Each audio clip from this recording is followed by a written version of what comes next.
Hello everyone, it is Dylan from Yu-Gi-Oh! Everything, and I am thrilled to introduce a brand new series on this channel called Anime vs. Manga Character Analysis. This is a series where I take a Yu-Gi-Oh! Character and dissect their personality in the anime, manga, and then compare them against each other, give my thoughts on which version of the character I liked more, and all that good stuff. I decided to let the great people of Twitter pick which character I would do first, and I was really surprised by this poll. I really thought Crow was going to win, but Twitter showed its love for Aki, and Aki gets the honorary debut analysis in this new series. For now, strictly 5D's characters, since that's the only manga I have completed, but I assure you, I will finish all the others hopefully by mid-October. So anyway guys, let's get right to it. I really hope you enjoy.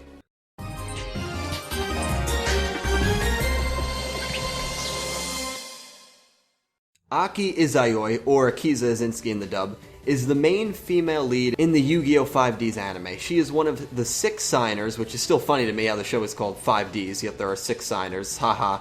Moving on, she had the nicknames Black Rose and Black Rose Witch. Aki has extremely powerful psychic abilities, so powerful that she is able to make monster effects and attacks real, and is able to freely control them. However, these psychic powers were more of a curse than a blessing. Due to years of being mistreated and bullied by classmates, she dropped out of Duel Academy. She was tormented for being different, and she went to go home, only to see that her parents did not miss her at all. Honestly, Aki had an extremely horrible childhood and teenage life. She stopped caring about everyone and anything until she met Sayer, who is the leader of the Arcadia movement. Sayer, or Divine in the original, loved her psychic prowess and knew she would be a perfect asset for his cult. He continued to show her love, the only person who had ever shown her compassion or sympathy in any way, and drove her down a hate-filled path. Basically, he convinced her that he and his movement were the only things that accepted her, and the rest of the world was always going to be cold and unaccepting of her abilities.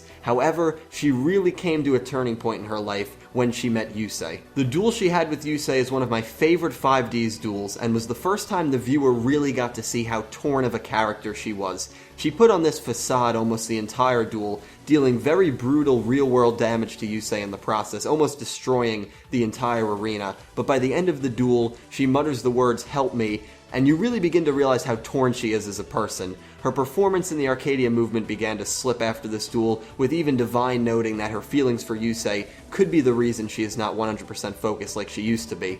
After Divine supposedly died, Aki collapsed, and I feel a small detail people forget is that the king, Jack Atlas, was actually the reason she didn't die in that building. Jack saves her, but Yusei is the one who really gets through to her, and with the help of her apologetic parents, Aki was able to turn over a new leaf. She was able to find peace and join society norms again. After this incident, Aki's character became much more sweet, caring, and kind-hearted. Some will say after this her character kind of died, and they might not be wrong. She definitely did lose a lot of momentum after the Dark Signers arc, but I digress. She picks up a massive win against Sherry with the help of Crow, and uses her psychic powers to save Crow, Sherry, and herself. Crow comments that maybe this is what true psychic powers are supposed to do. Help people rather than hurt them. Aki looks perplexed at this statement, but it ultimately, in my opinion, is the reason that she chose the path she chose at the end of the show. At the end of 5Ds, all the characters go their own way, and the path Aki chooses is that of a doctor.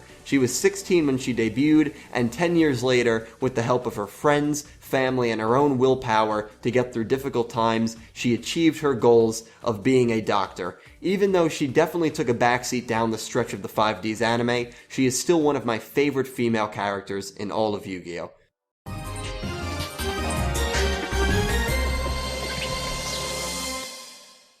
So Aki in the manga has an actually pretty drastically different backstory as compared to her anime counterpart. After reading the 5Ds manga, I knew I immediately wanted to make this series on YouTube because so many people have asked me about the manga, and after reading how different a lot of characters are, this was just something that I really wanted to do. So in the manga, Aki is an extremely popular girl at Queen's Duel Academy and holds the title Queen of Queens. She has an ability known as 4C Draw, where she is able to flawlessly predict what card she is going to draw next. Her main rival in the manga is Sherry LeBlanc, who is also a psychic duelist from a rival school. Aki actually gains an impressive win against Yusei. That's right, she beats Yusei in the manga. Granted, it was a one-shot run, but still, definitely impressive. However, similar to her in the anime, her really cool start kind of falls off the mark down the road. She loses in the tournament to Kyoru, and then pretty shockingly is revealed to be a dual priestess. In the manga, to be a dual priest or priestess, you need to acquire a dual dragon.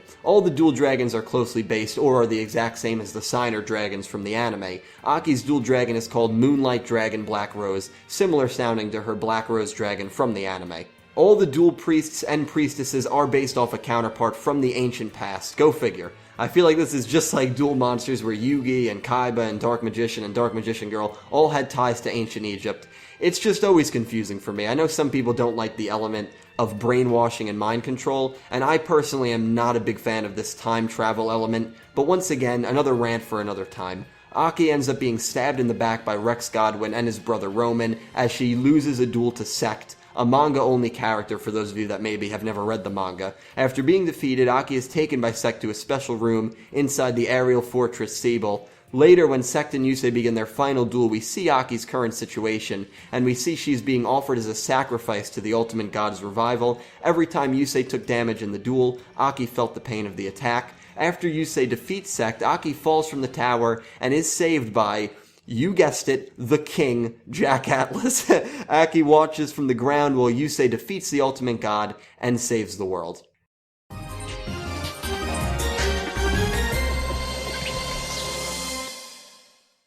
So in terms of similarities, there really aren't many between Aki's anime and manga counterparts. They both have psychic powers to some degree, and they both attended a formal duel academy. But perhaps my favorite similarity is the fact that she was saved by Jack Atlas in both the anime and the manga. Step aside, Yusei, and make room for Aki's true savior. If I left out anything not obvious like the fact that she has red hair, please let me know down below.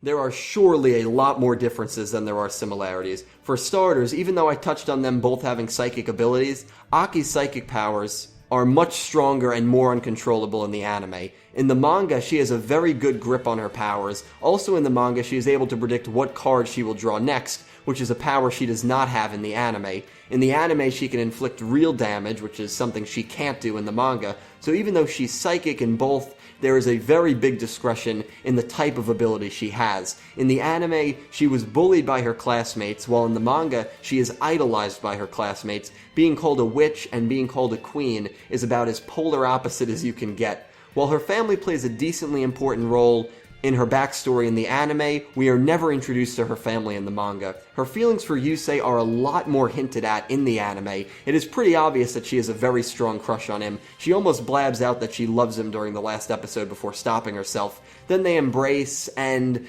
well, that's left up to your imagination. In the manga, any romantic feelings she had towards Yusei were really not shown at all. In fact, I was under the impression that in the manga, she really just saw Yusei as a formidable opponent and a good friend, but nothing more than that. Which, don't get me wrong, I'm not saying it's a bad thing, but her feelings for Yusei were definitely a lot stronger and a lot more shown in the anime.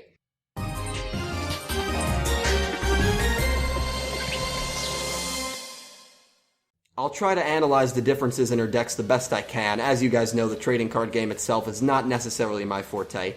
In the anime, her ace is Black Rose Dragon, no question about it. Aki uses a plant deck, and mainly focuses on inflicting large amounts of effect damage, but with varying strategies. Her primary tactic is to use cards such as Rose Flame or Rose Tentacles to take advantage of supplying her opponents with plant-type monsters through Black Garden or Wall of Ivy, also using Ivy Shackles as a contingency. In the manga, even though she has Moonlight Black Rose Dragon, which is basically her Black Rose Dragon from the anime, that is not her ace monster in most of her duels. Her ace is Queen Angel of Roses. Just like in the anime, Aki uses a Rose deck. Her most powerful monster is Rosaria the Stately Fallen Angel, a level 8 monster with a whopping 2,900 attack points. She also uses a handful of trap cards to severely punish her opponent's attacking monsters, such as Wall of Thorns and Rose Barrier Force.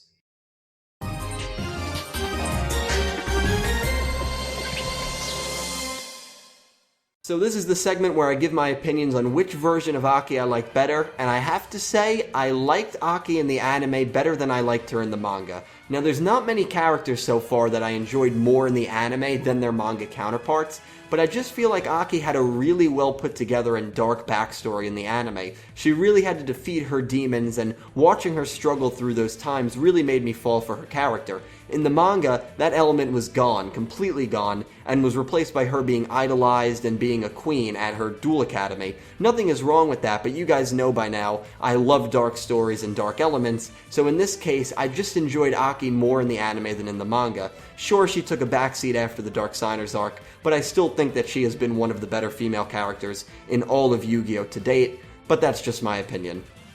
Ladies and gentlemen, that pretty much wraps things up. I gotta say, I'm a little nervous right now. It's always nerve-wracking making a new debut episode of something, and I really hope you guys enjoyed. If I missed anything, please leave it down below. Also, please give me any thoughts you have on Akiza's anime persona and manga persona down below as well. Which version did you enjoy more and why? Also, let me know if you enjoyed the new series. Any suggestions are appreciated, and again, I couldn't and wouldn't be doing this without you guys, so thank you again. Please keep an eye on my Twitter for the next poll, where you guys can decide which anime vs. manga character analysis I will do next. I truly hope you enjoyed. Please subscribe for more Yu-Gi-Oh! Content, leave your thoughts down below, and have a great day. Thank you for watching.